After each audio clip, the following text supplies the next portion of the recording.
My name is Peachy Keenan, and I am a domestic extremist. Unless you feel violently threatened by monogamous breeding pairs or large families, my use of the term domestic extremist has exactly zero to do with violence. You can call off the no-knock raid, tell the guys at the CIA black site they won't have to prep my gulag cell. My waterboarding will have to wait.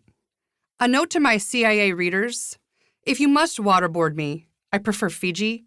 Do not attempt to waterboard me with tap water or, Aquafina. When I say domestic extremist, I am referring to someone who is extremely domestic, literally. The dictionary defines domestic as, quote, of or relating to the home, the household affairs, or the family, devoted to home life or household affairs, unquote. My fellow domestic extremists and I choose peace, love, and the radical, yes, extreme, rejection of the bleak lifestyle promoted by mainstream culture that is leading entire generations to rack and ruin. Instead, we pursue and achieve true and lasting happiness by embracing natural, organic, inborn domesticity, by elevating family, parenthood, and, trigger warning, tradition. The word tradition scares some people, but I'm not talking about returning to the Middle Ages or the colonial era. We don't have to search that far back to recall a time when American culture wasn't this depraved. Forget the 1780s, I'll take the 1980s. By becoming just a bit more domestic, we can develop immunity from progressive social engineering and pass this precious gift onto our many descendants. We will recklessly, even wantonly, flout societal scolds and community commissars. Once you experience the thrill of our quiet domestic rebellion and see how much it enrages progressive harpies, you may be hooked for life. At least, I hope so. Because America needs more domestic extremists badly. Men and women guided by forgotten ways and beliefs handed down over generations, or perhaps discovered anew in times of darkness. Guess what? You already know what to do. All you must do is listen closely for the ancestral longings that lurk in the heart of every human being. Dormant instincts may rouse themselves from slumber. Pay attention to them. They will lead you out of the barren wasteland that stretches before us. Good news.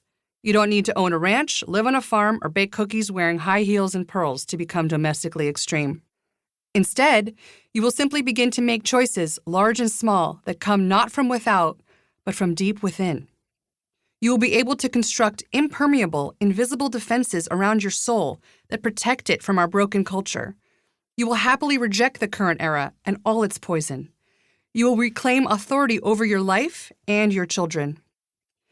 Too much of our parental authority has been handed over blindly to a culture that many of us don't recognize and most of us want little to do with. Let's kiss it goodbye for good.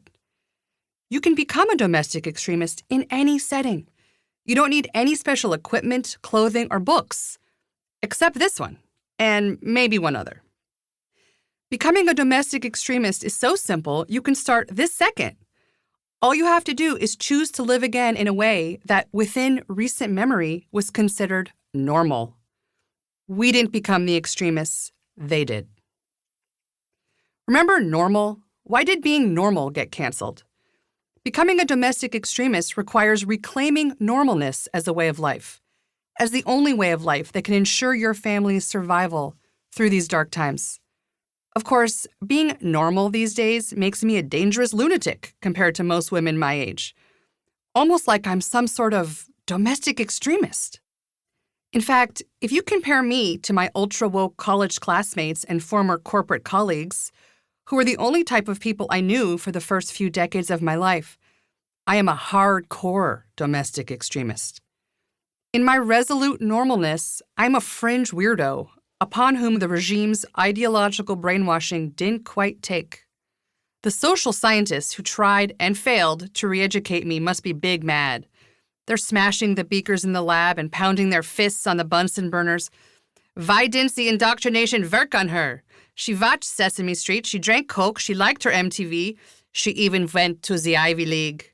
How did Frau Keenan escape the mind virus? Folks, I don't know how I made it past their gauntlet. I have no idea how I remain normal, despite our culture's best efforts. Sorry, culture, you failed.